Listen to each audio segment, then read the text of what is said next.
are. All right, let's go, baby pop.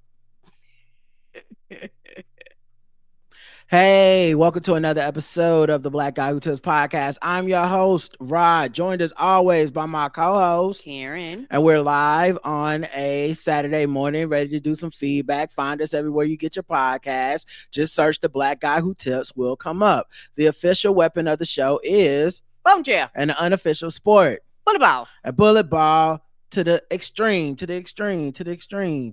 Of course, this is a feedback show. Gonna talk about all the stuff you had to say about the stuff we had to say. And we're gonna go through different segments, give shout outs, your voicemails, your emails, all that type of stuff. But the first people we always shout out are the people that just chose to donate to the show. They go to the website, theblackouttips.com. They look on the right hand side. They see, hey, would you like to like put in on the show? You can support us with one-time donations, once a month donations, any denomination of money, we'll take it, and we give those people a shout out.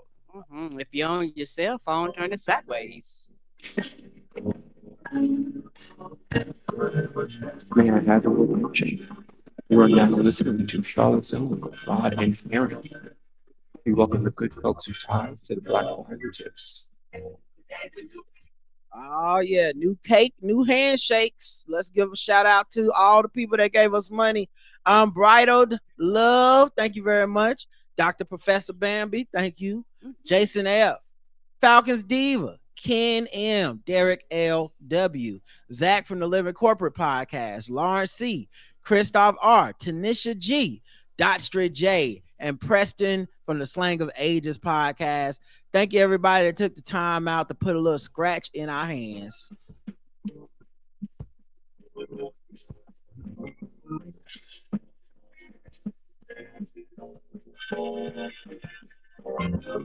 We also got a 5-star review, a brand new one from Bonita Applebaum. You gotta put me on. Gotta put Bonita on. New spot for recaps. I'm loving y'all's recaps of this show. I appreciate the work you put into this to make this so entertaining. Thank you. Because there's a lot of work, and we are putting it in, and we are trying to make it entertaining for everybody, and I'm glad that you were entertained. Me too. It's all about that at the end of the day. Now let's go through our episodes for the week. Episode 2952, Dashiki Incels. We had 7 comments on this. Let's see who said something first. Appia left the first 3 comments. All right, Appia, be on it. Rod, thank you for saying that Android users are a strong character, the real rebels of our time and free thinkers. I guess you don't know what I'm talking about. You said everyone wants an iPhone because all the other people have one. So I heard all that other stuff in my head. Yeah, whatever you got to say. Chancellor means chancellor in German. You also right there. I'm not a religious person, but in the last months, I read a lot about near-death experiences and listen to many first-person reports about it. Some of them mention the devil. Most don't, but some do. Maybe that's why I'm starting to think Donald Trump might be the devil for real. He has no values. He isn't really a conservative. He didn't lead a conservative life, so not even those values. He managed to lower expectations toward him so much that people feel it was a good day when he's just a medium racist in a day. He enjoys chaos and arguments and being divisive and nothing else. Think about it. I promise I'm not in psychosis. Appia. She also said political media, chaos equals ratings, and money plus fame. Of course. Yeah, I agree. She also says, sorry, one more. As a white woman, not in the U.S., but still, I think Kamala is a way better candidate than Hillary. She doesn't have the burden of the husband. She is her own strong person, a role model. She has the energy people love and also the charisma. I think she would beat Donald Trump to the ground in a debate. She seemed like a person you want to hang out with. Hillary is smart and qualified, but doesn't have those qualities, in my opinion. Well, it is all an opinion thing, but I would argue that Hillary Clinton is still to this day the most qualified candidate we've ever had for president. I agree. But it don't matter if people just decide it don't matter. We don't like women that much in America, and I think also the first woman to get that close took the slings and arrows of what it takes to be the first woman to get that close. Yep. And stuff that we don't hold against men. Hillary, in my opinion, was more qualified than Joe Biden when she ran. Yes, she was. And he's a very qualified candidate too, by the way. But people don't really want qualifications anymore. People really kind of just want their like person they like and want to hang out with. You don't seem to be racist, so that's probably why you're more like, oh, she's such a better candidate. I would let her hang out with her. Facts, but there's a lot of white people in America that just wouldn't because of the fact she's black, and that can never be accounted for in any other country. Like, I just know that from living here. So while you see a nice charismatic person because you're open to that and not worried about it, there's a lot of Americans who said shit like Michelle Obama was a man and all this shit just because she was a black woman, and no matter how classy and all put together she was always going to be a bunch of negative stereotypes when it came to those people. And I think Kamala Harris is going to have to deal with those assholes too in America. But yes, sir. Anyway. Ronnie Raphael says, if you see a hotep coming at you, run. All the Gatorade and ginger ale in the world won't fix your throat in recovery. You'll never win. I did the research. I wish that some media houses would stop trying to be slick with subtle attacks at I think it's Imane Khalif via terrible headlines and photos. She's a woman, an Algerian and African woman, and trust me, she's not from some woke part of the world. It's a conservative part of Algeria that she's from. They know their daughter is a woman. If it was a credible organization that had banned her, the whole sporting world would have recognized it. These selective outrage folks never went on a protecting women's campaign over the blonde Dutch male volleyball player who was a convicted rapist. That's how you know that they are trash. It's the woman that is the victim of the Russian-backed organization that is all of a sudden not a woman. I'm just disappointed in the media again over Imane Khalif treatment. I mean, there's a certain amount of shit that I don't participate in on Twitter, not because I don't care, but because I genuinely think what people are saying are so wrong and ignorant.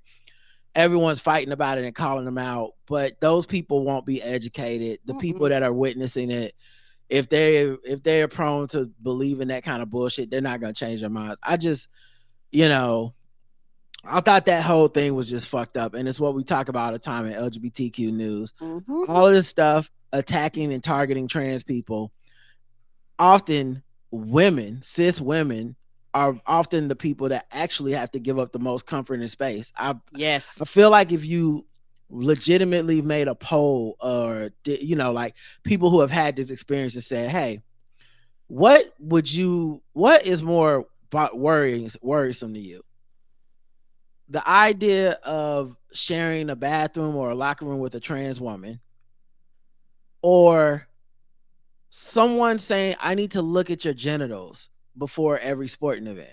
Number 2. Or someone getting a hold of the test for your what your like drug test and all that stuff for the Olympics, and then going through and saying like you were born intersex and you have male hormone, what would you rather, someone have access to that, or somebody, or just everyone just keeps minding their fucking business in the bathroom, right?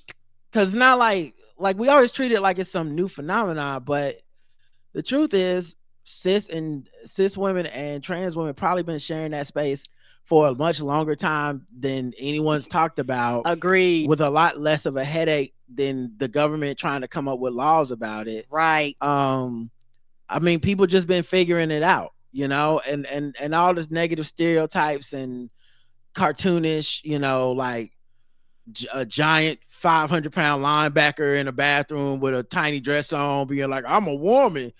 That type of shit, that's not the norm or what's happening. So it's just, it's sad that the Olympics becomes like a placeholder for all these much bigger, much more impactful conversations that are happening in the world. And, unfortunately, these athletes just want to go and try to be the best at their sport. So, right. And it's just sad. And it's very frustrating because the thing about hormonal levels is most people have testosterone and estrogen in their system. Most people do. Some have higher, testosterone or estrogen. It just varies. And so you do have cishet women that have higher level of testosterone just naturally. They were just born like that. And there's nothing wrong or anything like that. But like you say, when they start this, all of a sudden, those people who are just like, hey, I just want to participate in the sport just like everybody else, you become a target because actually you're not the target. It's other people that's the target, but you become the victim of these people trying to get at other people. Yeah. So I don't know, man. It's wild to see. But all right, back to the comments though. Sean says, I mean, I sometimes listen to Charlie Maine when he is on the Daily Show podcast and I'm on my bicycle, so it's difficult to skip. Does that count as interacting? And he's talking about the poll, which is, do you interact with hoteps? EVE says, I'll see your hoteps and raise you to black Israelites. Those niggas are the worst. I don't know if you've ever seen them on the street, but make eye contact because they're like clickers from The Last of Us. Oh, don't make eye contact. And they will be on you with their misogynistic, delusional BS couched in black empowerment. They're always dressed like Grandmaster Flash and the Furious Five tribute band. Yeah, with the bangles on their arms. I've seen them.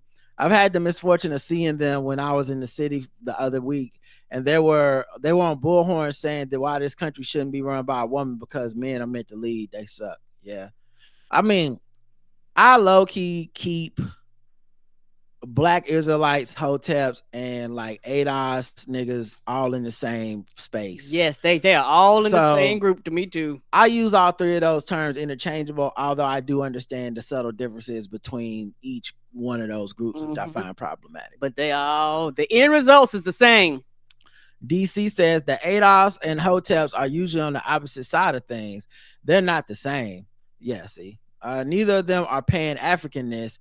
I was watching a YouTube channel going over this very topic with the Pan-Africanists explaining how to their detriment that those in the community assume they're the same. Yeah, DC, I hear what you're saying, and you might be a bit of a Pan-Africanist yourself, and you might like that title. I'm not a problem with that title, but for jokes purposes, the jokes are funnier to just kind of group them all as one. And they can infight amongst themselves with their different problematic issues that they have. Pan-Africanists are just on some like, we need to go back to Africa shit, which is fine. I don't think that's the same as some of these other things, but you also skipping that these groups interact and overlap a lot. Yes, like there are Hotep Pan-Africanists, there are ADOS motherfuckers that might be Pan-Africanists as well, or there are ADOS people that are hoteps. Like it's so it's not like it's not just clean division where none of the circles overlap. Right, they overlap a lot actually. Yes, they do. All right, let's get to the comments on YouTube. Got 5 comments on this episode on YouTube. Heavenly Blue says, LOL, Luxottica is a conglomerate who owns all of the brands / designers that are sold in retail stores, and they own most of the retailers as well, except Warby Parker, thus setting artificially inflated pricing. They also run an eye insurance plan, which between the three, I think should be illegal because it feels like a monopoly. Their production facilities are in China and Mexico, so they aren't exactly doling out or supporting fair labor and wage practices. I still have to use my eye insurance to get my exams, prescriptions, and more advanced testing, but my days of dropping $400, my lenses are usually the most expensive part due to my prescription. One pair of glasses are over. Since Zenni and all the other online retailers into the chat is giving me and others away more breathing room in the budget. I know it's not for everyone, but it's clutch for a lot of people. Well, I was never clowning y'all, and I was never saying that you shouldn't use it or whatever. No, not at all. And I'm sure the slave children that are making the Zenni things are probably sitting right next to the slave children that are making the lens crafted pair. I don't know. Okay, I've never been over there. I just know everything cheap in America is fucked up. That's just how it is.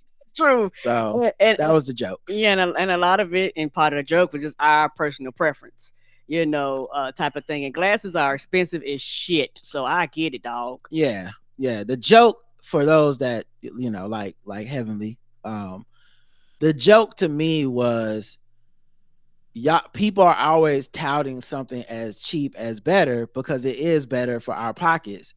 But my joke was, um, in a capitalistic society, everything that we think is cheap and better is probably more fucked up than whatever the fuck we're running from. Right. So you don't have to accept the premise of the joke, but and I hate explaining the joke, but it was a joke. It was my random thought, and which is actually these random thoughts and banter just ways of me sneaking jokes into the show, guys.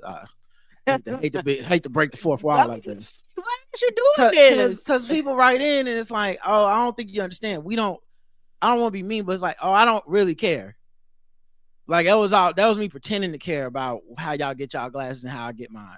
That was fake. I was fake mad. Fake.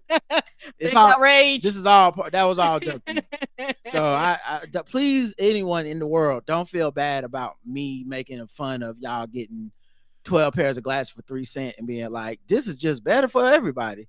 Don't feel bad about that, guys. It's just a joke. I don't care. Okay. Next year I'll get my glasses from there too. Okay, Heavenly. I'm gonna buy some glasses from there this year with my new prescription, just so we on the same page. And those orphans that are bleeding in the dark rooms from their fingers of putting glasses together all day, both of us will have made them suffer. So then we won't. No one can judge anybody. What the hell is wrong with you? I will not. I'm not even gonna lie to your face like this. Nope. Shine, baby. Shine says, "Oh my God, I had no idea you had a podcast. I love hearing Rod's takes on the Karen Hunter show, so I had to subscribe." Oh, shout out to you and shout out to Karen Hunter. Callie Bruh says Callie Bruh, not Calibra, which is how it's spelled. It's spelled Kali, no space, Bruh, no space, Mike. So I thought Calibra Mike. I don't know what the fuck a Calibra is, but I ain't want to disrespect this brother. I thought it was an animal. But it's apparently Cali Bruh. Okay. Cali Bruh Mike. You know, like California brother. Okay. The 24th, he says, y'all still my people though. Hey, of course, brother. Yeah, no problem. It wasn't on purpose, baby. I mean, I would have stuck with Calibra Mike. I think it actually sounds doper, but you know what I'm saying? You can do what you want to do with your name. The 24/7 Las Vegas was when y'all played Cardi B talking about getting something to eat at 4 a.m. And yeah, I hit the minute mark late. I didn't realize I gave the wrong timestamp, but we got the same shit. You can get anything you want: food, drink, weed, strip clubs, and regular clubs and hoes. Basically the same. Thanks for the lesson, Rod. Oh, okay. So it's you can get 24/7 Popeyes in Vegas. Okay. I didn't know that. Because people probably gambling up all times of the day. Yeah, it makes sense. Yeah. I just never would have thought about it. Yeah, it's similar to New York. They just never shut down. Yeah. Y'all, wait. Val, your pal, says, I usually listen on Spotify, but I came in to see Karen's wig. The crying emoji, I missed it. And then shout out to Bridget, who replied, it's the House of Dragons episode, the one before this one. Yeah, she doesn't wear the wig every time, guys. The poll. I'm about to say the budget ain't that high yet. The Pizzo. Do you interact with hoteps? Yes, all the time. Sometimes, not at all. What's a hotep? I left that one for the white people. 5%, y'all interact with them all the time. Damn. Oh, dang, they must be family members. Are y'all the teps too? Cause like, why are y'all interacting all the time? I don't even interact with people I know all the time. You're surrounded by the teps. My God. Sometimes 24%, not at all, 60%. I'm closer to not at all than anything. And what's a hotep? 12%. So that's probably Appia and a couple other folks. Yeah, I can see some people going, I don't even understand the concept. Yeah. And maybe they shouldn't. You know? Yeah, you don't want to know. Next thing you know, we got breakdancing at the Olympics. Child, that was terrible. I know it did make me want to listen to some breakdancing music. So they got that going for them. I was all on my playlist. I know. 2953. Dr. Nocturnus. We had 5 comments. Shoe Booty says the Mr. Beast news is not surprising. I'm not super familiar with his content, but just know of him as an over-the-top viral dude, gamer guy, etc. I've seen his products in stores, but it just looks like branded stuff and not necessarily a proprietary, innovative product. Yeah, it's like him putting his names on it. It's like Mr. Beast Feastables or whatever. One example is like a chocolate bar labeled as the world's best chocolate. Fucking doubt it, dude. I know. God damn. Damn, shoot, you getting skeptical on my man. No, hit him with their own language. Doubt Yeah. it, dude. Yeah, fucking right. Fucking the best chocolate. You think it's better than Toblerone? You trying to come for Toblerone? I never let my kid watch his content, Minecraft, etc., since the vibes were just off, and rightfully so. Rosanna Pansino, however, she made identifiable, cute content that I felt okay with watching with my daughter. Cute little baking videos. Parents got to stay involved and know the content that kids are trying to consume. Yeah, because YouTube could be scary for parents because it's scary for regular adults. Yeah, I mean, it's scary for regular adults. You watch four videos, and by the fourth one, it's like, why the lady Ghostbusters are the worst thing that happened to everybody. Yeah, you like, how the hell did I get here? So you can imagine like a kid. Yeah, that's what happened to JL Covan. He started posting stuff on YouTube, and then by the end, it was like 12 reasons why Black Panther is not good and The Dark Knight is amazing. Like, wow. That was a quick turn. Sean says, as someone with the title Dr. Gay, who works at Kinky University, I'm not sure I can support your name, profile, and movement. First of all, I'm looking for supervillains. Now, unless I'm a homophobic hero, Dr. Gay at Kinky University is not a supervillain to me. You know what I mean? Like, I'm about to say, you showed up in the wrong room. The BDSM room is down the hallway to the left. That's not what I'm looking for if I'm Batman. Unless a new supervillain shows up called like Professor Fleet or something. It's like, oh, check out Dr. Gay at Kinky University. It was him the whole time. So yeah, if it's Professor Fleet, okay, cool. But other than that, I don't know why Dr. Gay would have anything to be concerned with. You know? I should be the one worried. What if it's a calendar man and they looking for Amaros? You know what I'm saying? That could be me. Then I'm in trouble. Ronan Raphael says that Temu is a cult. They got one of my neighbors, a retiree who can't shut up, and now anytime I mention needing to buy anything, I'm so glad that Karen didn't open the email. That burrito assault story was just give that couple a reality TV show and Taco Bell sponsorship, I guess, or maybe someone should be at the Olympics instead of being a dentist with that aim. We got to nourish talent, guaranteed medals right there. Obvious says, was Elon always so terrible, or did he gotten worse? First of all, both. Yes, both. But both can be true. He was always terrible to me, but he did a lot less talking on social issues and stuff. Right. But I can admit, the more talking he did, the more pushback he got, which made him worse. Yes, because he's also the kind of asshole that's like mistakes being smart and being contrarian for the same thing. So whenever people push back on him a little, he goes to 100, the pushing the opposite way. So and this is what a lot of people, J.K. Rowling is a perfect example. You watch her go from like, she said she kind of doesn't understand this whole trans thing, to a couple people jumped in her throat for some comments that were just kind of either ignorant or underinformed at first, and it becomes a self-fulfilling prophecy because instead of taking the note and being like, let me go and try to understand this, right, she goes to a defensive place like, fuck y'all, I'm fucking J.K. Rowling, y'all ain't gonna tell me what the fuck to think. Yep. And next thing you know, she is now the person that says trans people were never killed in any hate crime or something, and you're just like, well, where the fuck that come from? Right. You know, there were no, even though we know gay people, black people, and others were killed during the Holocaust, she's like, no, that's just trans propaganda, they made that up.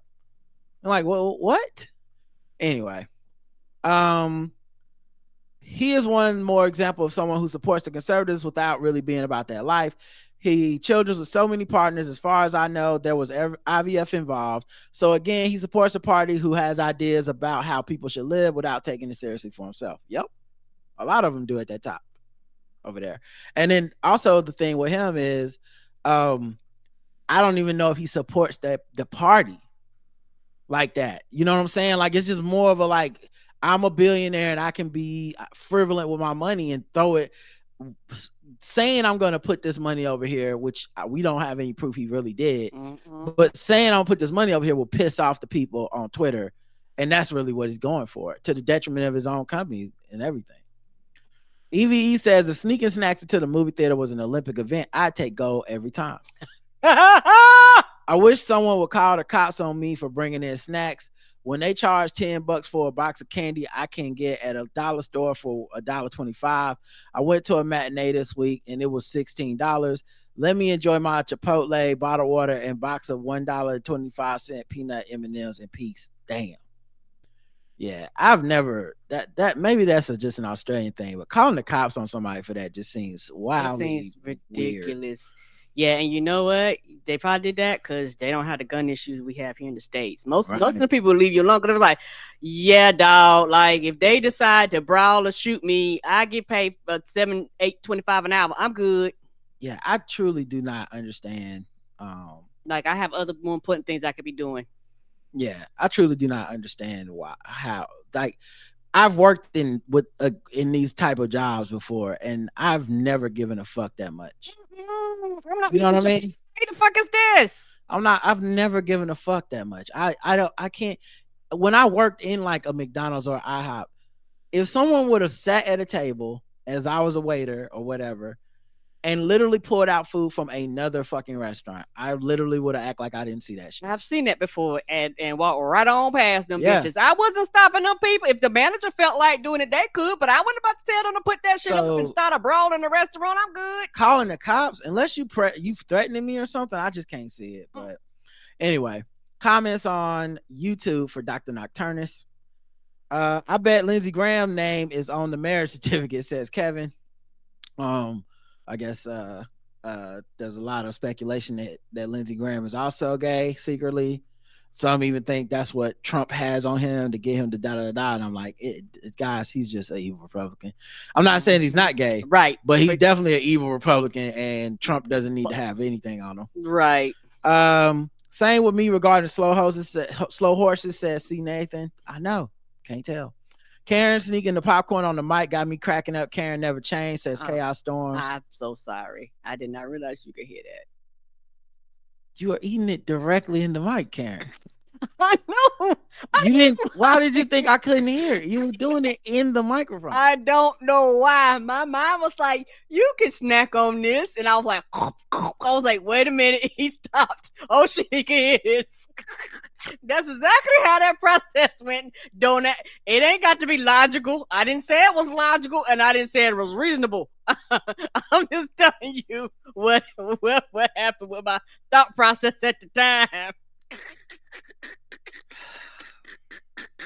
That's why I go to the gym, so that I can, because I have to live long enough, because someone's gonna have to take care of you, because that makes no sense. If Joe Biden said that, everybody would be like, he can't be president no more. Right? I don't understand why. That's like, Karen, you need to step down. Cali bruh Mike says, I would really enjoy to tell old Steven from Django Tim Scott straight to his face, reenacting the black cop scene from the Boys in the Hood. I hate your black ass. I hate your black ass skin. I really hate your black ass gums. That boy know where his loyalty lie. His minstrel act is so cringy, but he can't fuck up that cheese. I also saw that someone called his wifey Lindsey Graham. Yeah, someone did that just earlier in this chat. And lastly, actually AC says Karen needed her popcorn rod. Laughing emojis. Apparently she did. All right, we got 2 more episodes to go, but I need to figure out where to put a commercial break. So y'all finna get one of these beats.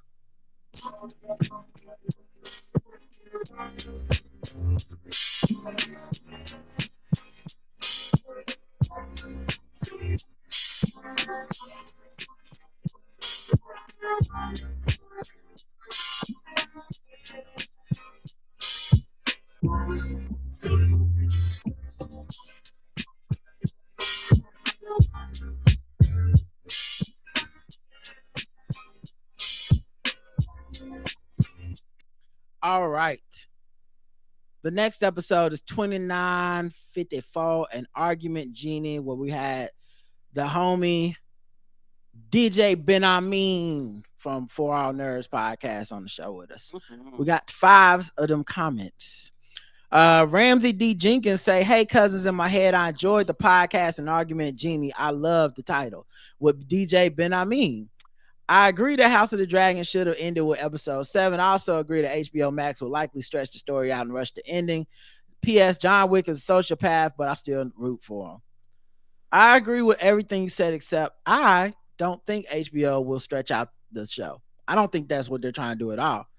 I do think they're trying to rush it, but because they've been cutting so much money, they just recently put out a report, I think today, that said like they overvalued like what the company was worth when Discovery bought it by like $9 billion, which, you know, means they got to make a lot of cuts. And that's why you keep seeing them shelving stuff and selling everything off to other streaming services. So I'm not surprised. I also highly doubt that they didn't really know that it was being overvalued. I think this is like a cop out. Yeah. But my point being, it sounds like they cut 2 episodes from this season for the writer's strike and just for money purposes, because there was like a $20 million an episode show. And so that doesn't give me they want to stretch the story out. That gives me they would like to wrap this up in as few episodes as possible. And that 8 episodes might not be an aberration. It may turn out to be like, from now on, our shows are like 8 episodes, 9 episodes, like we're not doing the 10 to 13 episodes anymore, which sucks for the writers and sucks for the actors and sucks for the people telling the story sometimes, because you don't get to fully flesh it out the way you would like. And I said this on members Ballsy for pregame. I will continue to say this. Their cheap ass company, they were known for doing shit cheap, and then they bought this high quality shit, and they just bought their cheap asses over there, and they cut it down. And like I said, I will open up my third eye. And that third eye on them, Karen. They need that. I will continue to say that. We'll continue to say this. They took off HBO and called it Max, because when you think of HBO, you think of shit like Sopranos, The Wire. You think of really, really high quality shit that you love. So when they stripped the name, in my opinion, I was like, oh, we getting ready to get some low quality shit, because why are y'all scrubbing off a name? Because anybody else that would have bought them would have kept HBO, so that, you know, this is HBO. Y'all know this is some good shit. Prestige television. Right. They was like, no. We're going to do this down. Yeah, we're going to give you some shit. We're going to smack HBO label on it, but it's still not going to be the same quality of HBO. And I personally think the only reason why they're continuing Game of Thrones is because it's one of their most watched shows, and it had kind of already has a built-in audience. Trust, if it was up to them to start Game of Thrones, it would have never happened. It would not exist, because they don't want to invest the money like this. Open your third eye. Open your third eye. Open your third eye.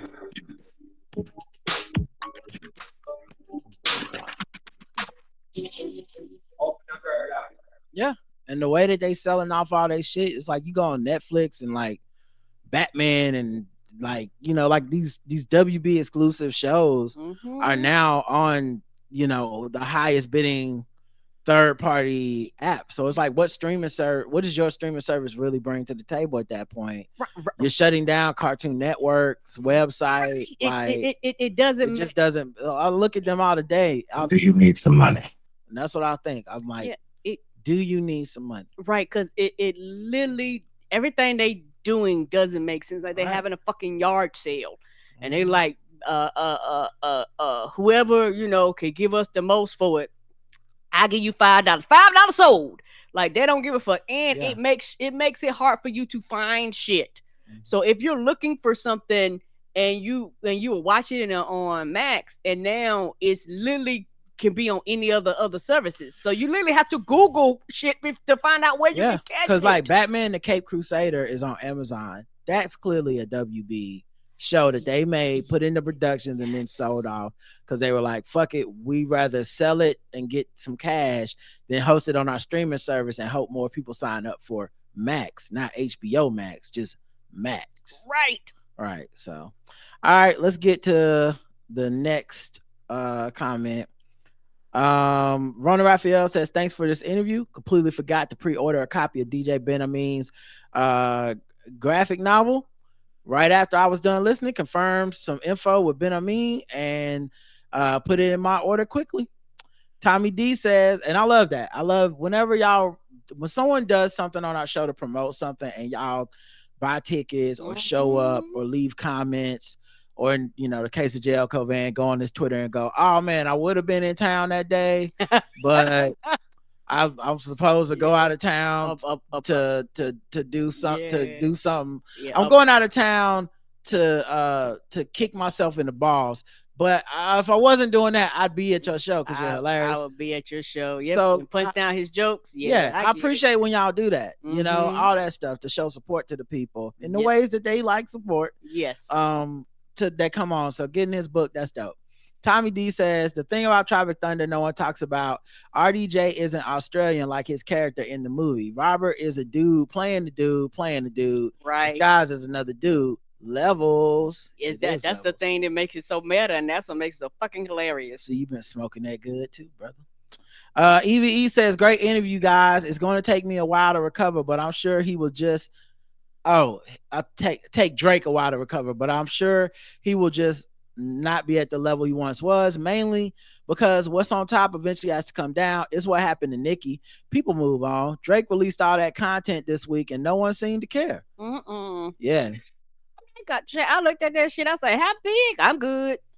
I think Kendrick told him a long time ago, burn that hard drive. Okay. Should have just burned it.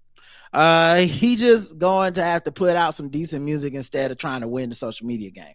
I'm going to wait and see how Marvel handles the RDJ Dr. Doom situation before getting upset like some fans have.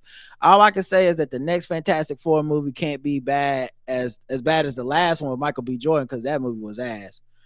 Yeah, man. I think Colin Trevorrow did that one. Whoever did that one. That one was so suck. Didn't it? They just came out with 1, 2, and it was in because it was so bad. Yeah, they was trying to build a whole thing off of it. You know, like another one of those like franchises. Oh, but it was so fucking bad. I don't even know where they were supposed to go with it. Me either. It was not like good. No one in the world wants more of this shit. Let's see. Appia says, I enjoy graphic novels sometimes. There are graphic novels about feelings out there that are also funny.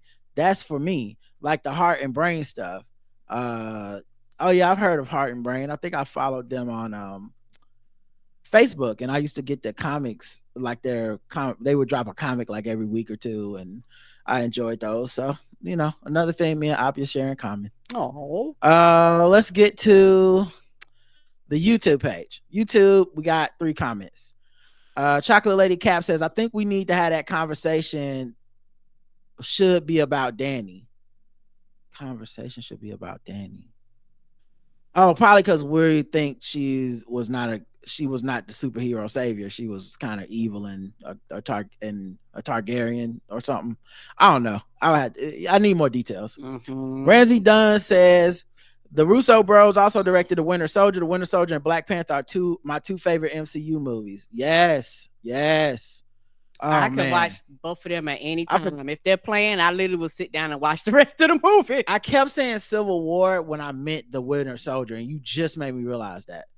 So, because Civil War is really more like all the Avengers fighting each other, which is dope, and I love that movie too. But what I meant to say was The Winter Soldier. Yeah, that's the one where I was like, "This is a fuck. Who made this?" You know, it was like whenever you drink something and it's in like a you try something for the first time and you drink something and in a bottle or something, and if it's real good, you look back down at the bottle to remember like, what the fuck is this? That's how good Winter Soldier was I saw that movie and had to go back and be like, who made this? Yes, you had to find, because you're like, I want to keep a track of them. Yeah. And also the elevator fight was like one of the opening scenes. I was like, oh shit, y'all not fucking around, let's go. Okay, before we get started, does anybody want to get off? Like, Shit, actually, it starts with him jumping out the fucking plane and landing on that fucking ship. Oh man, what a fucking. Rashad says, I'm not an avid book reader, but this conversation inspired me to pre-order the graphic novel. You all get the best recommendations, and I'm excited to read it. I've been following you all since I saw a piece about how you were making space for us to talk about Game of Thrones. I was late to the party, but was happy to have arrived. And I haven't missed a House of the Dragon review yet. Continued success. Thank you. Thank you, baby. And yeah, shout out to that to Vice when they came out and interviewed us about Game of Thrones and black people watching it and enjoying it. The poll, have you ever read a graphic novel? 74% have, 26% have not. So that's actually pretty high. So shout out to that. Go check out Ben Amin's graphic novel. I like graphic link was in the novels. show notes. A lot of times it's depends on the series. You actually might be better getting that versus the week to week. And some are only graphic novels, like Amulet is only a graphic novel. So there's no week to week release, and it's just it's supposed to be consumed that way, and it's great. Yeah, I'm reading that one, and yes, sir, it is great. All right, let's get to the final episode. Of course, our House of the Dragon recap. 2955 Corliss McKnight was the title. We had 4 comments. Rona Raphael says episode finale was one heck of a teaser for season 3. However, I would love to see Damien at the table, dining table with Oath misbehaving and watch that interaction. Yo, he might cut that man head off. Right, acting a motherfucking fool at the table. I don't nasty ass feet on the table, sir. I don't believe that ratcheting will come out when he's before a man, but who knows? Them chickens, I don't know. Ratcheting got to be autocorrect for something, but I'm not sure what. I don't believe that will come out when he's before a man, but who knows? Them chickens Oh, I see what you're saying. He Oath won't act like that in front of a man. No, and I don't know. He was acting like that in front of Jace. That's because he thought Jace was a little boy. And them guards had not swords too. I don't think Oath got no managers. No, no manners. No, he does not. But I think he hit the wrong one. They be like, I will fuck you up, because Damon might have to kill him. Yes, because Jace's threat really didn't sound like a threat. Yeah. Not trying to be funny. Yeah, I think Oath just don't know no better. He must not seen them. They're bastards. Oof. Them chickens definitely not Arby's. Great recap as always, guys. Thank you. Sean says, rather than eliminate episode 8 altogether, I would opt for a third option, because the poll was, would you rather this season have ended with episode 7 rather than episode 8, which is, and I basically feel like episode 8 would be a great opening to the next season. I do too. So Sean, of course, has to be different. I will opt for a third option. Cut all the fluff out of episode 8 and then take the 10 to 15 minutes left and add that to episode 7. That being said, I always appreciate your recaps, and make sure you wrap your fingertips in lettuce so that they are healed by the time House of the Dragon returns in 2 years. Actually, I think the lettuce was a plant something similar to aloe. I grow aloe and then use it to treat burns. Actually, works better than most medical creams.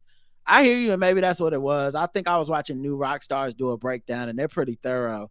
And they did bring up that lettuce was used as in some cultures too, or some shit. And I was just like, what the fuck? Glad we don't live in those years. Ain't that the truth? Evie says, this definitely didn't feel like a finale episode, but it wasn't horrible. I just wish there was more action. I think there was so much foreshadowing, but I'm waiting for it all to come to fruition. I think it's interesting that last week you said you think someone is going to betray Rey because she has so many dragons, and I agree, because the way Oath was acting, I just don't trust him. But someone else to consider might be Hugh, because he's not going to want to set his home on fire and put his wife in danger. That's just a thought. Good point. Allison continues to suffer consequences of her actions, and I'm glad. Fuck her. Yeah, I think that would be a great way to try to drive home that Rey's actions aren't always considered a good thing outside of her. So like the show hasn't done a good job of making us feel like Rey does some shady, unjustified things at times. And I think having one of the Dragon Knights, if it's Hugh especially, who seems to have a lot of principle, but like if Hugh or Adam were to be the one to be like, hey man, what the fuck is up with you? Like, you want us to kill innocent people. Why do you think you're better than those motherfuckers? it would at least resonate to me that the show is trying to make it a little bit more even-handed than what we have now, which is, Allison Wrong and Ray Wright. Let's see. Enjoyed your recaps this season. We'll be looking forward to the next one in 2 years. Resident Jenkins says 5 stars to the episode title. Thank you. Thank you. Let's check the YouTube. 14 comments. 14. Y'all had something to say. All right, here we go. What was we talking about? The king and queen who always shall be. Heart emoji. Oh, thank you. Thank you. Turkskine says, so I listened to several Game of Thrones podcasts, and you are the only one that pointed out the potential impact of the writer's strike. I think you are absolutely correct. Also, the thing about Aemon is having Vhagar as the largest, most powerful dragon has always been the thing that stabilized him. Now he feels vulnerable, and it's almost like he's that little insecure boy again. And someone replied, excellent points. Yeah, thank you. Those were excellent points. And yeah, I think the show had to give him a flaw. Yeah. Like a stronger flaw than just like he's a little bit cold. And I think this is a perfect like way to do it. I just wish it had taken a little longer. Right. More like I wish he had struggled with it. Like I honestly, you know what? We needed to see him burn that town. Which is another one of the budget cutting things. Probably. And I guarantee you they filmed it. Yeah, we probably needed to see him go through that meltdown so that we would at least feel like, oh shit, this is part of his personality too. But with him just kind of overlooking the town after burning, it's like, wait, that feels kind of rapidly out of character for you. And I think that was a budget cut thing because like you say, the way it was filmed, I was like, oh, they filmed some additional shit that we are definitely not seeing. And we watch the CW, so we know what a budget cut when we see one. We sure do. Yeah, we watched all the CW universe from the beginning to the end. We were the last two on the ship. Yeah, they just basically cut back from, well, the ship's not over. Superman and Lois still going. Oh, that's right. They got one more season. But yeah, it's just interesting though, because it's like sometimes they do that in those shows where it's like, oh, Superman's about to fight Doomsday, and you know they ain't got the CGI budget to make that shit look right for a long period of time. So then they come back and like Doomsday and Superman are just breathing super hard, laying on the ground. Everything destroyed. You don't know what the fuck happening. And then somebody was like, that was the most epic fight I've ever seen in my life. You had to be there. You're like, bitch, I wish I was. Here's half a second of a punch. Wow. Anyway, Jess says, Karen, the wig slayer, I'm so happy that the bob is back. The bob was bobbing. Thank you. I like my little bobbing wig. And Under Sonya's eyes says, I need a Targaryen to have a bob next season.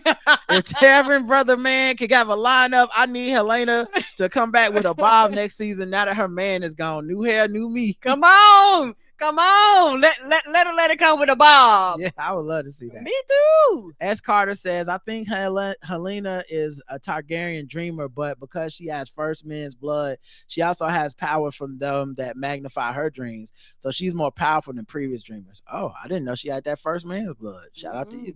Donald says, man, I'm so goddamn sick of watching that girl chase a dragon. Every time her face pop up on the screen, I roll my eyes through the back of my head. She up there looking like she about to fall apart, crying with those big ass doe eyes in every scene. Gollum is the only character from any show I've ever seen obsess over anything as much as she does a goddamn dragon. Baby, them dragons ain't fucking with you. Stop. Get some help. That's hilarious. That's so funny. Stop it. Get some help. She chasing the dragon. That's where it comes from. Damn. We just figured out the drug term, chasing the dragon. We really watched that girl chase the dragon. See, it's really an allegory for black children who end up becoming drug addicts. You see what I'm saying? No. Y'all got to wake up. See? I ain't the only one that did open my eyes this episode. Everybody's eyes is opening. Would you rather this season have ended with episode 7 or rather than episode 8?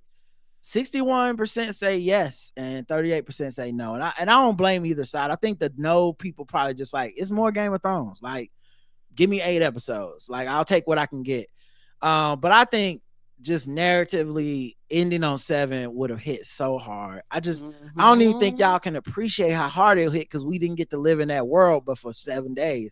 But if we would have said that was the finale, we'd be like, yo, can't wait to come back. when these motherfuckers come back, it's fucking dragon time. Yeah. And then having this episode as the start to next season would have made so much sense because you're like, yo, it's been 2 years. I fucking forgot who was marching where, who was on what side, you know, who was like, I just feel like, anyway, guys, that's me as just a lover of stories and the poetry of stories. I just think they had a perfect ending, but they didn't go with it. Right. All right. You know what it is. We got to get to y'all's voicemails. Y'all left voicemails and we wants to hear them. But first, a beat.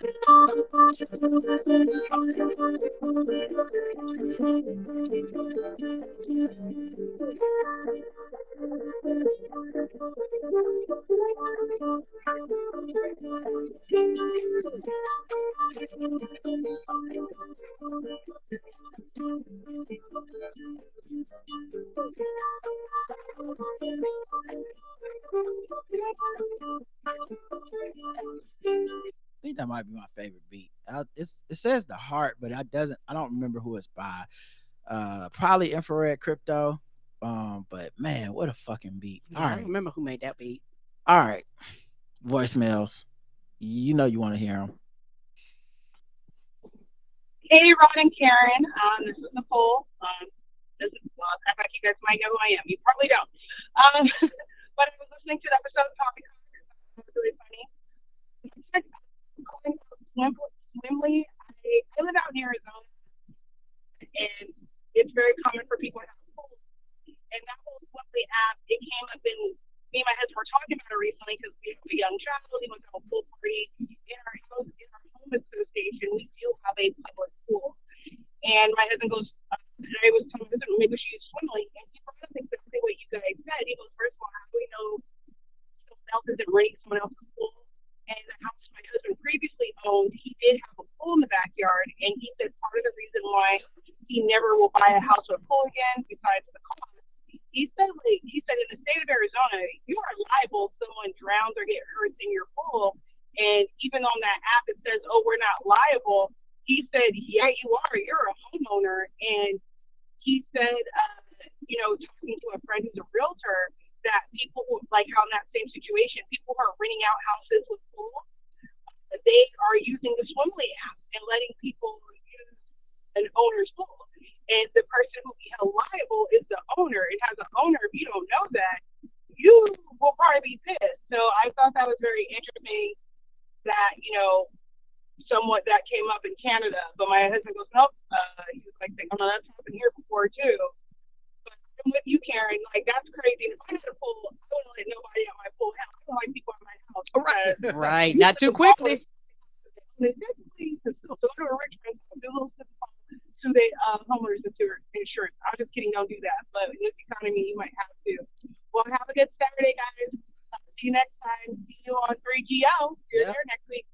Thank you, Nicole. And I do know your name and face and all that stuff. We follow each other on social media. I see her and 3 guys on.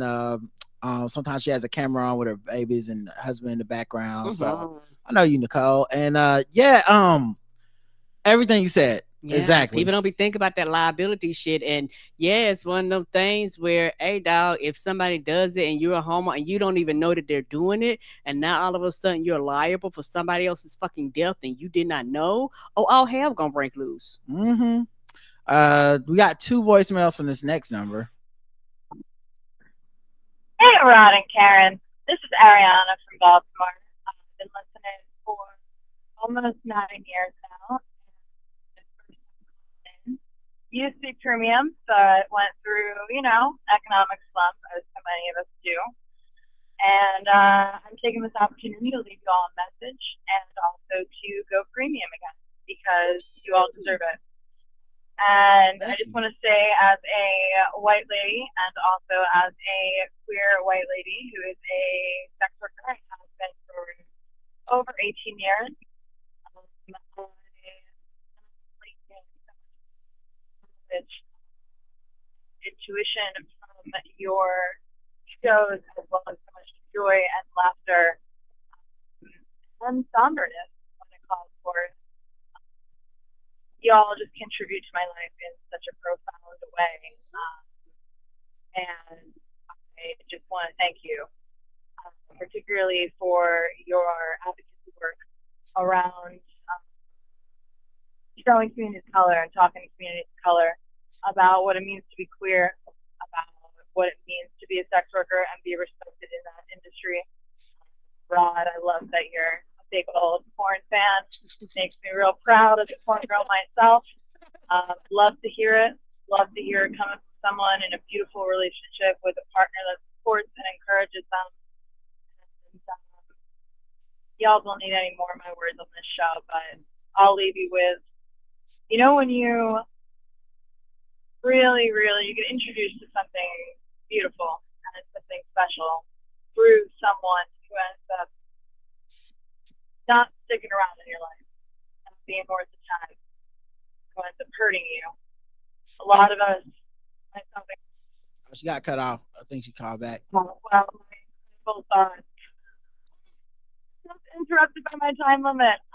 Anyway, when someone like that introduces you to something and then they leave your life and you're purging and you leave those things they introduced you behind because they're too painful of a memory. They are too painful to revisit. They feel like they will always belong to and be connected to this terrible person or this terrible thing that happened. And I had to take about a 2-year break from you all because of the actions of when the person who introduced me to you.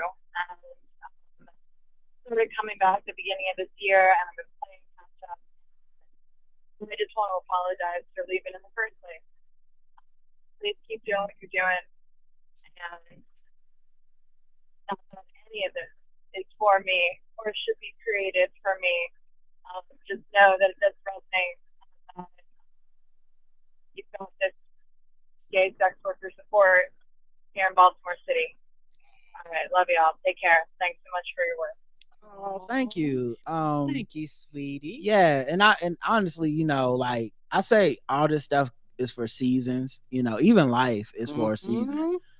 So like, if people take breaks or fall off from the show for We whatever reasons, understand. I hope people don't feel guilty about that because I don't want people to feel bad about it. Right. And as a avid podcast listener myself, I've taken breaks from shows. I've fallen off from shows. I've come in and out. I've come in and out. Some I'm like just been faithful to the whole time, and for whatever reasons. And at any rate, I definitely relate to that feeling of like, oh, I'm getting behind on the show, and these are my friends in my head or whatever. And I feel you, but I'm also glad that our show has done at least some part in talking about topics like LGBTQ issues, talking about sex work and stuff, and not just turning it all into like like just this weird shaming and shit. I hate that stuff. I try not to do it. Not that they can't be funny or something. I'm not gonna say I would never make a joke about anything like that, but just the idea of like, this is part of our life and part of our work too. So I'm glad anytime somebody from not necessarily within our community, quote unquote, is getting something from our show, because I love it when I listen to somebody else's show and I get that, where I'm like, I'm not even expecting it. Like I'm listening to Kind of Funny Games daily, and then they just happen to have a rant or a jag or a zig or something about politics. And I'm like, oh, I'm glad they brought that up. You know what I'm like? Okay, cool. So I hope people do get that from us. All right. The next one is from Erica. Karen, this is Erica listening to 2953. I definitely will be calling it T-Move because that's exactly what I thought it was called. See, I'm not alone. T-Move. Because you mentioned Mayfield Heights, and that's my old stomping ground. Shout out to Cleveland. I do feel bad for the lady that got scammed, but also common sense. I'm not going to get a call to go take some money out of my bank to go put in another bank and then take my call off. Shit, you need to be paying me at this point for the peep show. All right. You guys My have a great week. services. Looking forward to the rest of the week shows. Thanks. Right, because by then you have performed the service. I don't blame you. Pay me for my services. It would be funny if like every time you had to take off your clothes somewhere, especially in like public or as part of someone else's job or something, um, it would be so fucking funny if you got paid. You know You what I'm know, saying? Like when they pull you, like when TSA is like, all right, random screening, we gotta pull you into this room. It's like, all right, well, get some ones out, motherfucker. Like, you, you know what you know you know what happened when they do that. It ought to be all electronic. When you do that, it ought to be like a video game. Above your head is like Cash App, Venmo, PayPal, yeah, like all the various it ways. should look like the pay someone OnlyFans page. Yes, all the different ways you can Right. pay me. Mr. Marr, we're gonna need to check your cheeks for this colonoscopy. You be like, all right, look above my head. hit the Cash App. Let's go. But yeah, that is wild. Last voicemail is from Iman. Hey, y'all, it's Iman. I don't really have much to say about the Game of Thrones. Not Game of Thrones. House of the Dragon.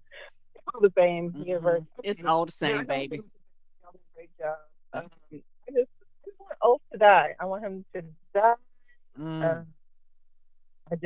I'm glad, Karen. I was waiting for y'all to catch that where that white cloak was unsheathing his sword, like when Ulf got out of pocket. I was like, yeah, you got it.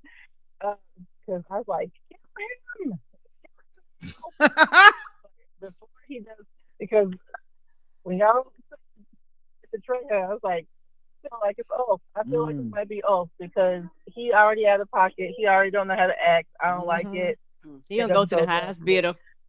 Also, great DJ Benjamin interview. I really loved it. I loved all the questions you asked because there were things that I wanted to know, even though I was asking those questions. So great job with that. I really loved that episode. I really loved his podcast over there with Foreign Words too.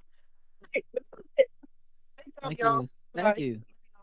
Yeah, and it's always dope to have like Ben on or somebody like that in addition to just being able to talk like life and whatever he's promoting, but you know, get a little bit of nerd commentary in there, you know, get in there to get some of that Game of Thrones because you know he's up on it as much as we up on it. So like that's always cool too when we have guests, because I know sometimes people miss us having guests on the recaps, which I just had to make it easier. It just had to be that way for us, especially with how long our recaps are. Once you start adding other people and shit, they can get super fucking long. And especially if they want to like debate or they kind of don't understand that we're doing a recap with jokes, not really a tradition. Who wants to like argue about this, that, and other. But then if we just have like a guest on and they also happen to watch the show and they want to promote, you know, their stuff, it's like, oh, good synergy, because let's talk about Game of Thrones, and now you get that conversation. And yeah, one thing I did really enjoy about Ben was that he answered my technical question, you know, because that's something that I kind of always want to know, because I've heard those words thrown around, but I didn't actually know what they meant. I was like, okay, what is the difference? Can they be the same person? I don't know. All right, let's check the emails and we'll wrap it up.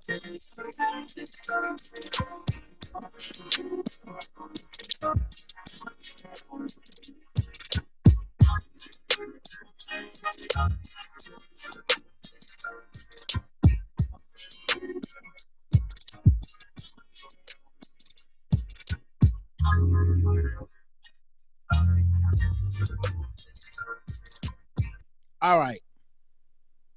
Political perspective from MF Stevens, who says, hey, Rod, just my 2 cents. Shapiro would have been the shrewd political move, and my guess is that's who the party was pushing for. Walls is the right move, in my humble opinion. Old white dude from the Midwest, who old white dudes from the Midwest can relate to. Ex-football coach, won a state championship. Plus, he seems like at least a halfway decent human being. Biden is probably looking at some Democratic Party operatives like how my ass tastes. There's no way this is the ticket they wanted when they made the move for him to step down and then bullied his ass out. He probably get petting his German Shepherd with an evil grin on his face and drinking a glass of Chivas as I type this. I would. Show's been great as usual lately. Have been giving me a lot to laugh about in the midst of all this. And then send another email later that just said, P.S. It's a wrap, and it's the time that Governor Walz declared the state of Minnesota has has a Beyonce Day. And so it's like that press release and all that stuff. I'm glad you're very excited about the pick. I was not tripping either way it went. Yeah, because I always prepare myself for the fact that, if there's just not I didn't know enough about these people. And we kind of treat this shit like, reality TV show. So people were literally just learning the stories of some of these people and being like, it's gotta be him. I'm like, I didn't know shit about this man till 5 days ago. It don't have to be any of them, to be honest, because I'm voting for Kamala regardless of who the VP pick is. Agreed. But if there's something that can make people more excited, I'm with it. So this Tim Walz thing made people very excited. He's very dynamic, good speaker, doesn't seem to have aspirations of trying to be president one day, meaning that he doesn't seem to be like the backstabbing or I'm not going to support Kamala or because she's a woman that needs to be supported just because of how we view women in our society. And the first woman president can't have a VP that seems like he's just auditioning to be president. So at any rate, I love the energy, love the stuff he's been saying in the clips I've seen. So glad you like it too. Yes. Let's see. Denise says, hey, Rod and Karen, I wanted to submit Governor Roy Cooper to the cookout list if he isn't already on it. I mean, he pretty much on it. I mean, he the only thing keeping our state from being red. Ain't he though? So that's why when if he can't come, I don't know what fucking white person could ever come to the cookout. He all we got. And you know what? When they was like, he dropped out, I was like, thank God, thank God, thank God. Like, I'm not, y'all, I was like, please don't take my governor away, bitch, please. According to Politico, Cooper removed himself from the VP consideration because he was worried that our extremist lieutenant governor would do some wild shit since he would take over leading the state when/if Cooper had to leave the state to lead the campaign.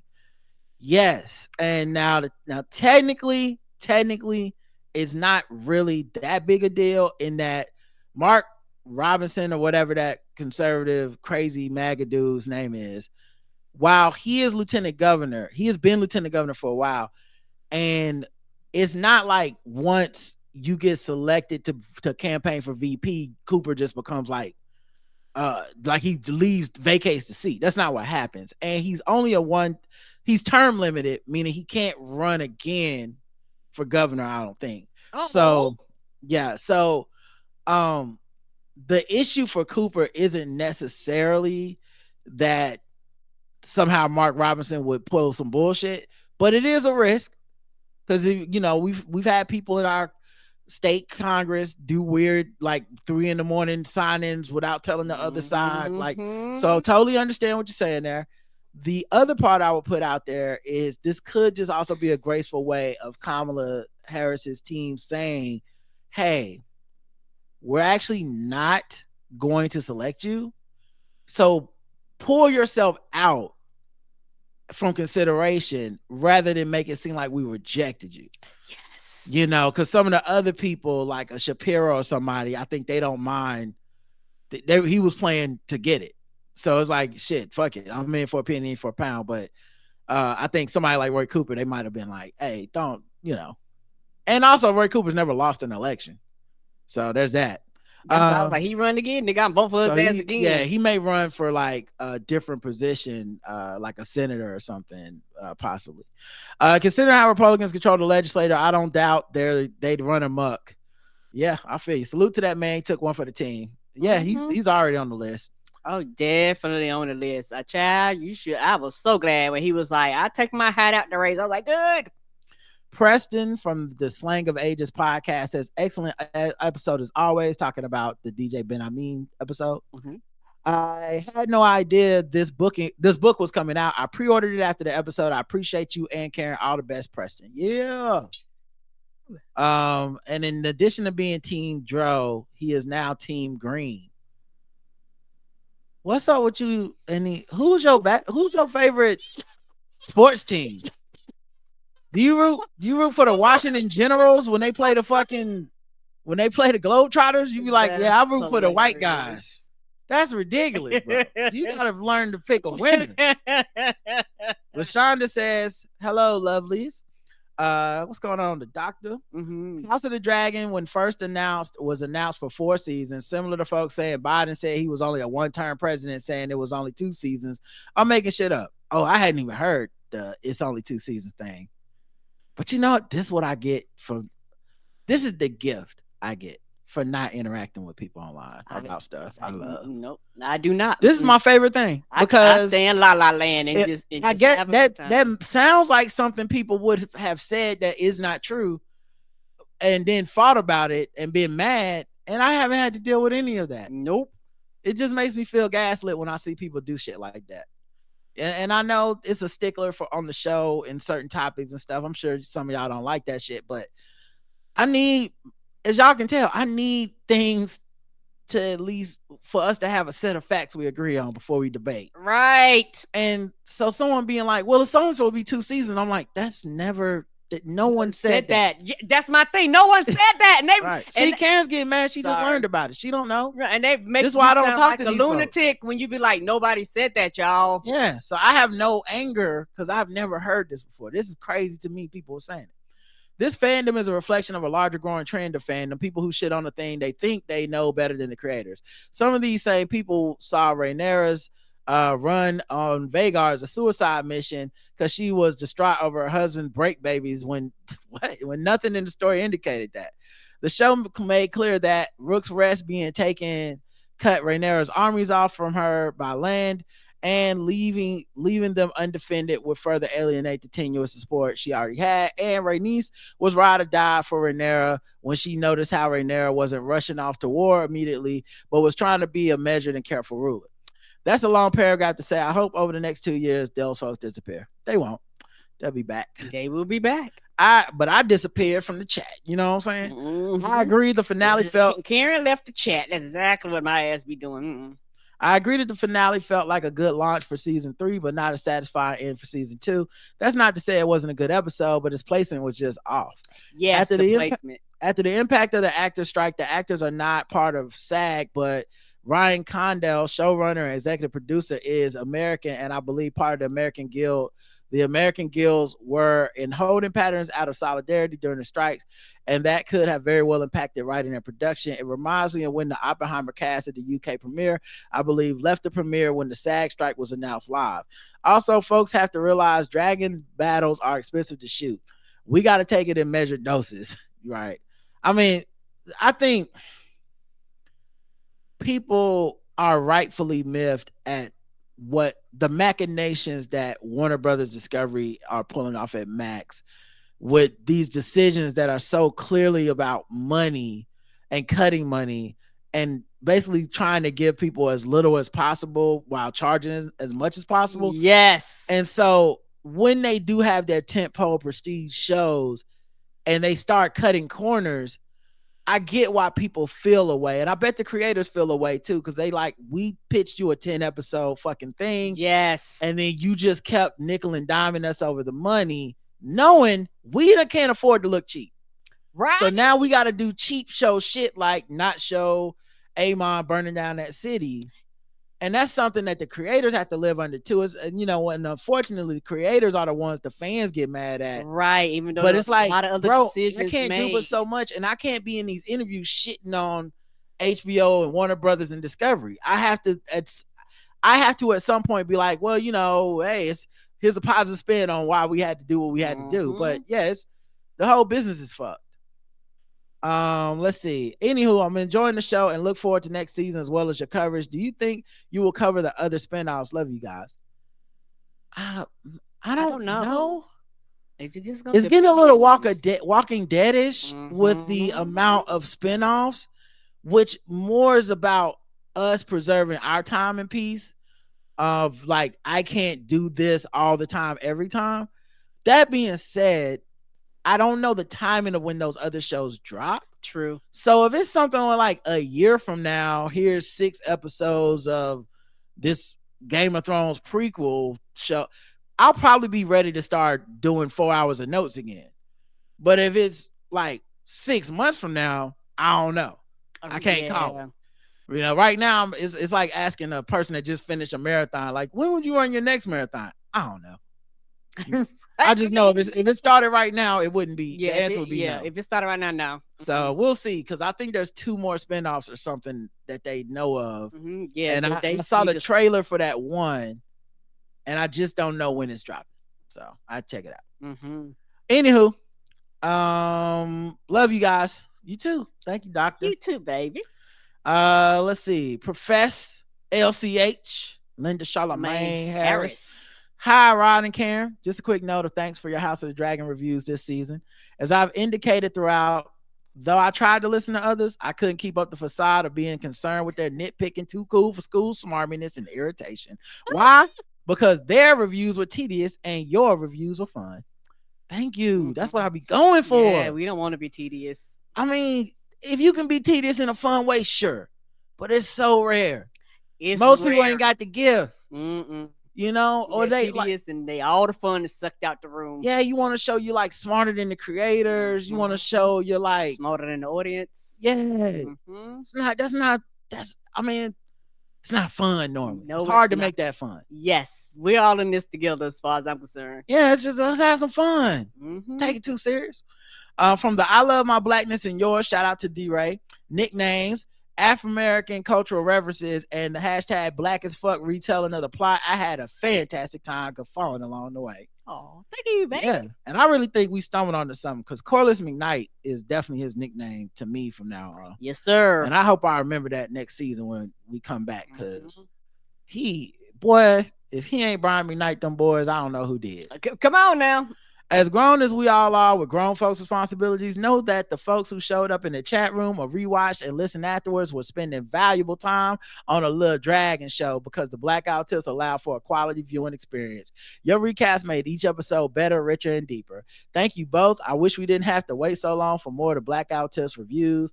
2026 is going to be lit.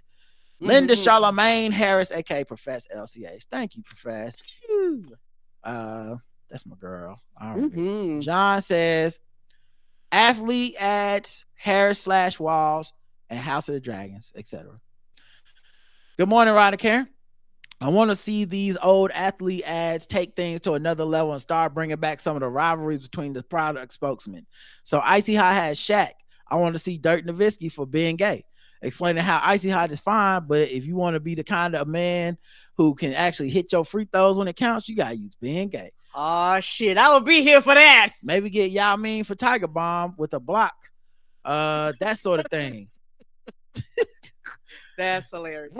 Is Tiger Bomb even Chinese? I feel like I have no idea. I feel like Tiger Bomb, one of those things that the people promoting it want us to think is from the ancient Orient, quote unquote. But I have no idea. I've never seen a commercial for it or anything. Right, but I bet it's a room full of people, white men in a room that just turn being gay formula up 50% and use words like ancient Orient, and they were like, yeah, just tell them it's from there. Yeah, they're like, make it stronger, son, make it stronger. Yeah, y'all mean to sell it. Yeah, right? They'll think it's from China. I attended the white dudes for hair. Oh wait, Karen, so you'll eat anything pizza unless it's Mexican? Shaking my head. That's so damn racist. Well, I mean, you just suggested y'all mean for Tiger Bomb. You can't talk. and the thing is, the Mexican pizza is different than regular pizza. In my mind, it's a difference. It's not actually pizza. It doesn't make sense. Okay, it ain't got to You be said expensive. you'll eat anything pizza, Yes. and then And if you Mexican, then it's now you won't eat anything pizza. So it's not true. and You won't but eat I anything just but I pizza. just and I have ate a Mexican pizza, Right. but the pizza was made out of dough Mhm. and not crunchy like a taco. Like there is a difference. All right. I attended the White Dudes for Harris call and was surprised at how well it went and how free it was from the usual white bullshit and fuckery that I expected. The organizers were really clear about the way our demographic has been shitty with our voting duty over the years and how now is a perfect time to start changing. It was stuff like that, but mostly just unbridled enthusiasm for Kamala, and I love to see it. Harris's pick of Walls, who was absolutely killing it, now as her VP, is also helping to reshape the narratives and norms for white Midwestern hunter dudes who are still very liberal, support women and LGBTQ people, etc. Absolutely love it. We white men need this sort of public example of the millions of good men in our group in our in group, and showing that we don't have to be angry and bitter about and MAGA. It creates a permission structure to sell a better, healthier, more civically responsible version of white masculinity. Agreed. This shit is long overdue, and ironically, I think Walls is largely taking the positive, empathetic white man baton from Biden, who sort of started this energy when he was VP. Agreed. Hopefully, y'all are planning to talk about the event and the speech where Kamala introduced Walls to the public because it was lit, and he had some great jokes that I thought were delivered with impressive comedic timing. Love this energy. Let's do this. Y'all saw the couch joke where he said he would love to debate JD Vance if he could just get off the couch.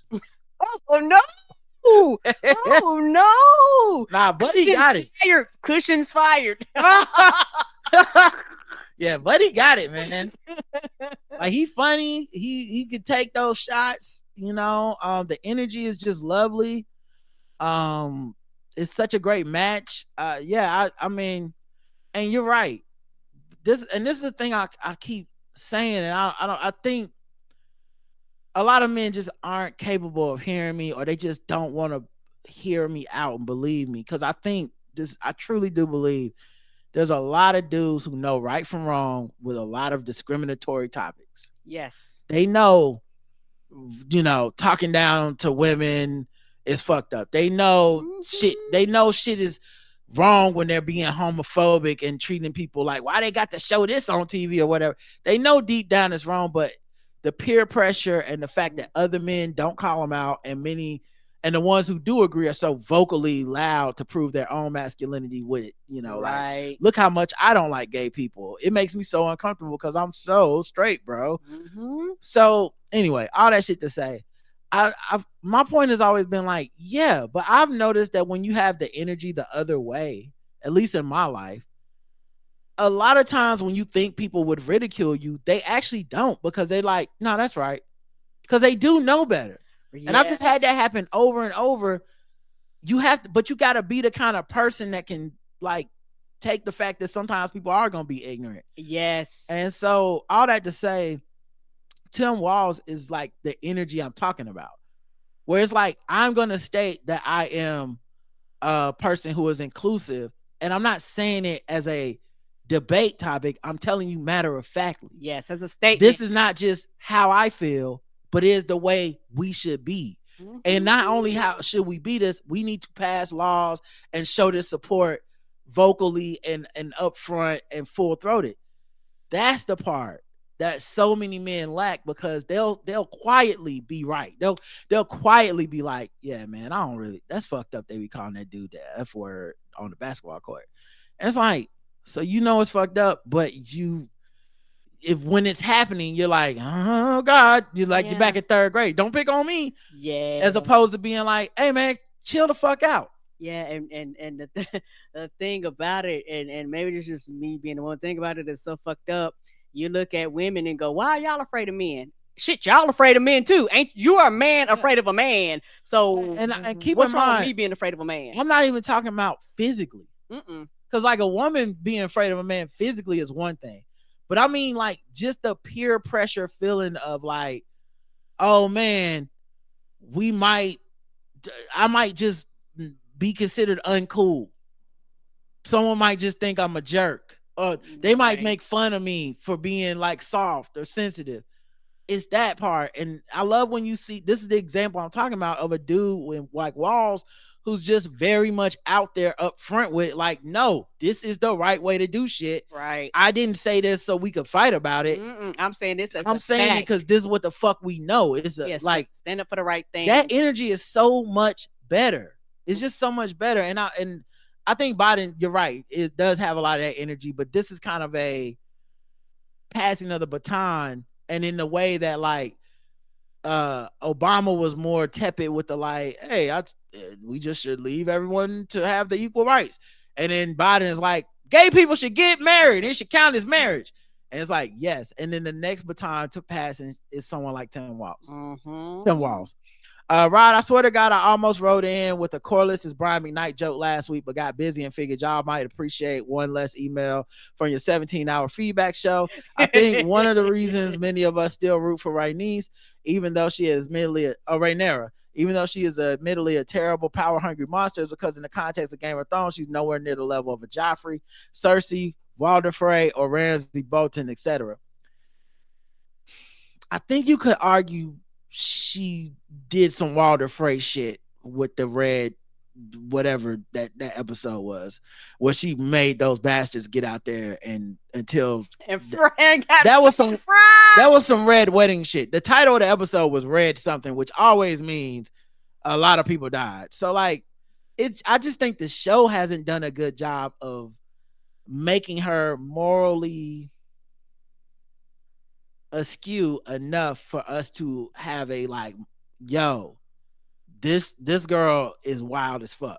They just make it seem very reasonable what she does, at least in my mind.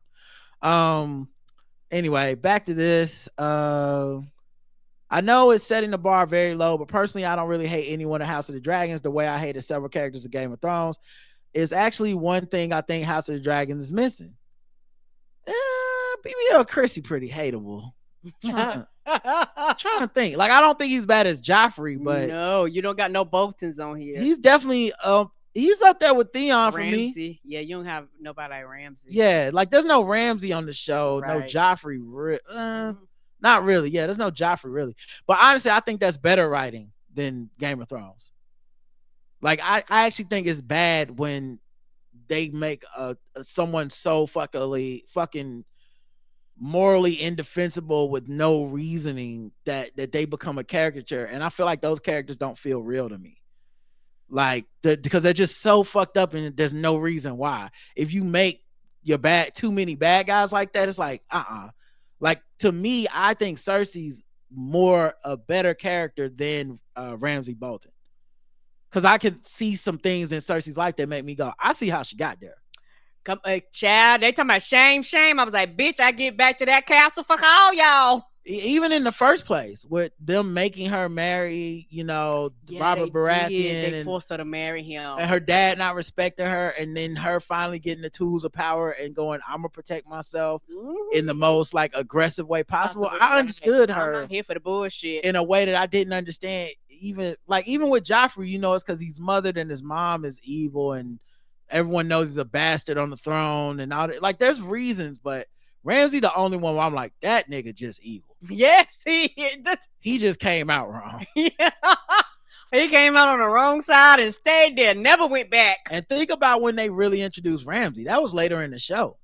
Yeah. So on. Like, we could still get that. Maybe there's a character out there that can step up or become that kind of character where we're like, yo, they only evil. There's no redeeming quality. Yeah, Larys is pretty evil too. Yes, he is. Anyway, there's nobody I'm ride or die for like Arya Stark, but also nobody that I'm like, I can't wait to see this fucker dead either. Except maybe, goddamn, that dude getting on my nerves. So it makes for a very different viewing experience. It's not nearly as borderline traumatic because I'm not on edge as much as over the fate of these characters, which is probably a good thing. That said, yeah, the finale was something. Also, your mention of your connection between Harrenhal weirdness and the weather made me think of the hotel in The Shining, which more or less increases craziness with the onset of the harsh winter and cabin fever. Seasonal and weather-related supernatural stuff has a long history in mythology, so I'm guessing G.R.R. Martin or the showrunners are influenced by that.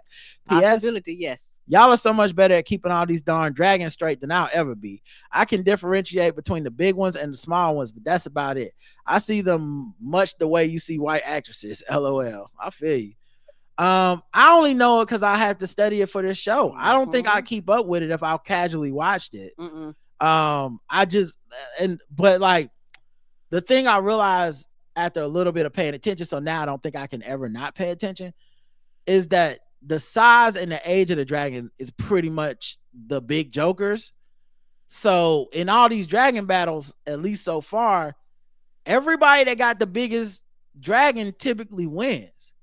We just now getting to a point where it's starting to look like, oh, if you combine 3 or 4 dragons in against one big one, you might be all right. Yeah, because the older dragons are more battle worn. Like they've experienced a lot more. You can see it in their wings. Yes, you can. You know? They're more tattered. Yes, The ones that have been in a lot of battles. I don't know if Silverwing been in a lot of battles though, because Silverwing look kind of fresh. But that's like the second biggest. No, not second, because Vermithor is second biggest. But like that's a big dragon. Anyway. But some of these dragons also would have been raised during peacetime, so there wouldn't have been fights for them to be in. That's true too. Steph says, "How are y'all doing?" I have to say the Olympics been carrying me these past few weeks. Definitely crying tears of joy for those people. I'm especially happy for Iman Khalif, the woman they were maligning online, calling her trans. She won her gold, and Quincy Hall, my guy, ran like his life depended on it. Went from 5th to 1st. We love to see it. Sad it's over. See them in 4 years. Why did that American run with COVID? Oh my God, what a crazy thing to do. Yeah, I hear you on all that. No allows having COVID and running is, I do not understand. And I know some people were touting it as like brave or like enduring, and I still just think it was fucked up. Yeah, but that's just me. Because I would have been goddamn livid. Yeah, I don't know if he got anyone else. I've heard people saying like, "Oh, everyone's got it in the Olympic Village." I don't know if that's true or not.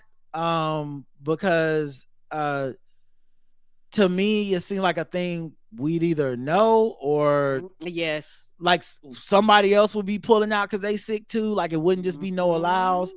So I have no idea. I have no idea what's happening with the COVID shit.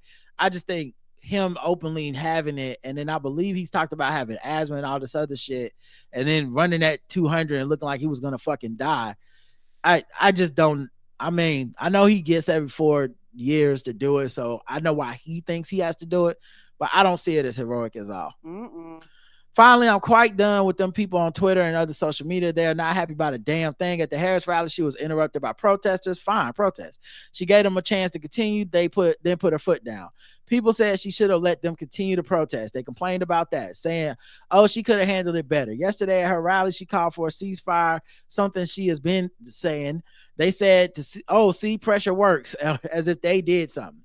The Israel-Palestine situation isn't going to be easy at all to fix. They'll never say that, though. Agreed. Oh, where's her policies? You're having rallies, but no policies. The policies come out usually around the DNC. We all should know that by now.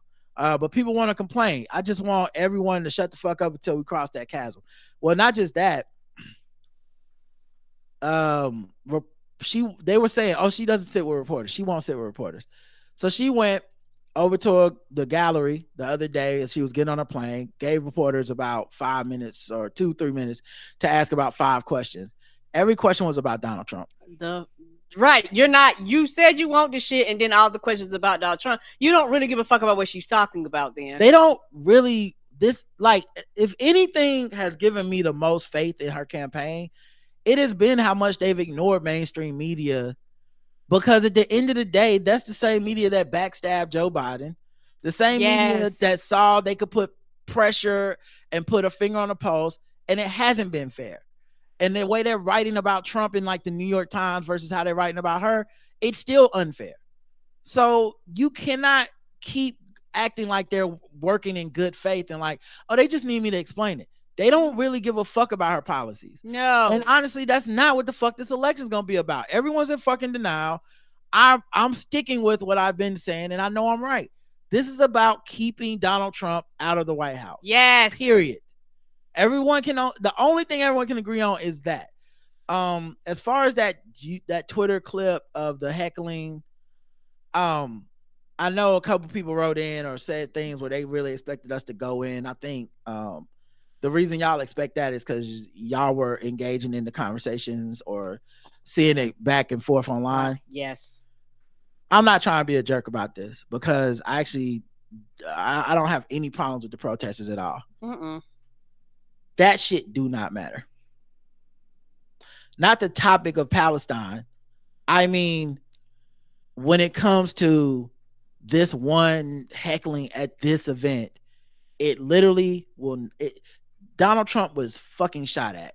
We do not care. It has been 2-3 weeks. We already off it. Right. So I'm not gonna get caught up in the moment of just like going back and forth and arguing with people about that heckling protest. We've seen heckling protests for a lot of presidents. Mm-hmm. You won't see those same protests when it's Donald Trump in them. Mm-mm. For multiple reasons. But what I liked, unfortunately for those folks, I actually liked the pushback because this is the same pushback that should have been happening in 2016 and 2020, which is y'all will go and disrupt the Democratic side and you'll say it's because they're the ones who are more likely to listen to us and they're the ones that are in power.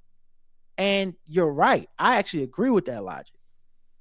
But what you are leaving out is when Donald Trump was in power for 4 years, you weren't protesting there at all for any reason. Fucking silence. You were not willing to go into that fucking lion's den. No. And so when you see people point that out, some of them are being dismissive with it. But what they're ultimately saying is when her answer to your heckling and disruption was after 3 minutes of it, by the way, when she was like, guys, it's me or fucking Trump, and just stared at them, people are like, she should have handled that better. She waited 3 fucking minutes of them interrupting her. Right. She had met with a group. I don't know if it's the same group, but she had met with a group to actually talk about this before the fucking rally.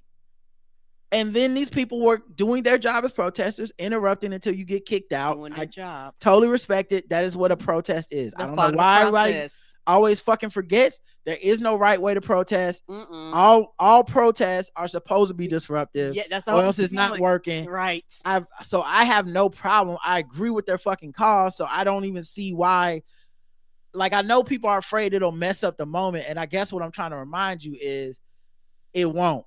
Mm-mm. Just because, like, and I thought she handled it fine, but even if she would have handled it terrible, it wouldn't fuck anything up.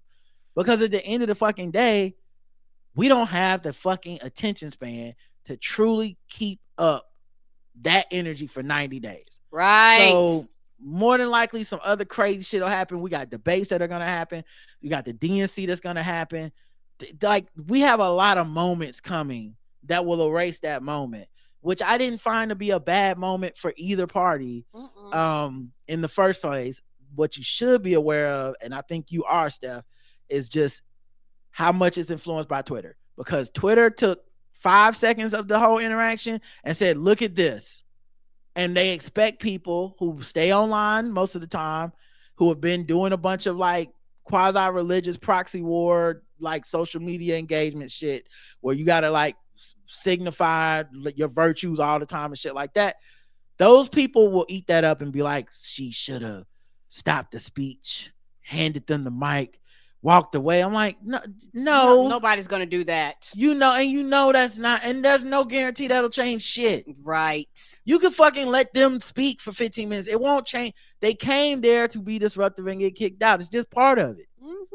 And so maybe they, and I'm sure they thought of it. Like, whatever fucking thing you thought of on Twitter with their organizing that you're not doing, they fucking thought of it. So you're not doing. They didn't go there to be liked, to win a popularity contest. So it is what it is. And we'll see how it works out. But I didn't have any angry rants towards those people. And I think that's what a lot of people were anticipating. It would be like, how dare you interrupt a black woman? She's going to be hopefully the leader of the free world.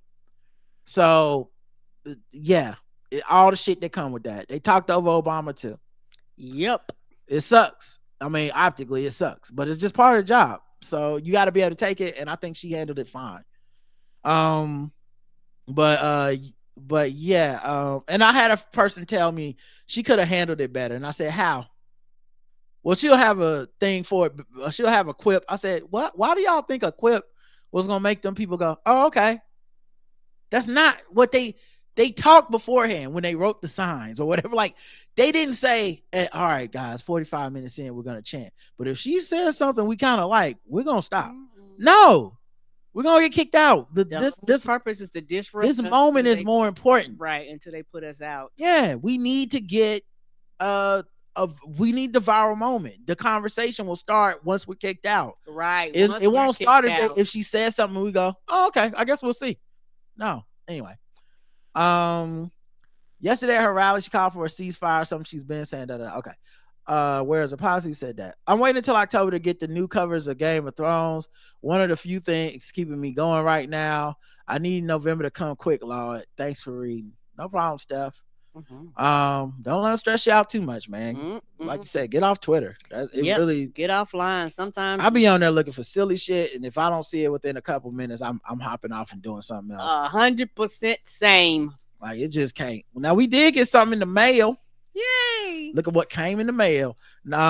We of course our mailing address is at theblackouttest.com/about if you want to send us something. We also have a wish list on Amazon and people send us gifts and stuff. That all that stuff's in the show notes. But this one comes with a card. It says, hey y'all, happy Alabama Brawl Month. Make sure y'all can see that. Y'all be finding these mahogany cards. Right? Look at this. And then you open it up and it says, hi, Karen and Rod. Been meaning to send you this for a while. The last gift was your charcuterie board. Oh, thank you. Thanks to some surgeries and non-healing incisions, here we are. I think that's what it says, incisions. I hope I said that right. Life stays lifing, and my perfectionist Libra leaning tendencies sound familiar. Was just looking for the perfect time to send it. I do. It does feel familiar. So as we entered the inaugural celebration of the Alabama Brawl, I figured it couldn't be more perfect. I've been saving these two for you two. Thanks so much for all that you do. And the text of the card says, thank you for always shining your spotlight on Black resilience and victories during this time of transition from the era of Cuck Daddy to the Cuck Daddy. God damn. Oh my God. What? Cuck Daddy to the era of Black woman empowerment. I think that's Cuck Daddy. It says see you at @ K. So I'm assuming Cuck Daddy. May we always remember Bernadette, aka Demetra 2000 plus randomly designed. And so she sent us these they look like almost like Christmas tree ornaments or something. Yeah, but you gonna put it on that little tree. But it's the Alabama Brawl with the folding chair. Come on through. It says August 5th, 2023.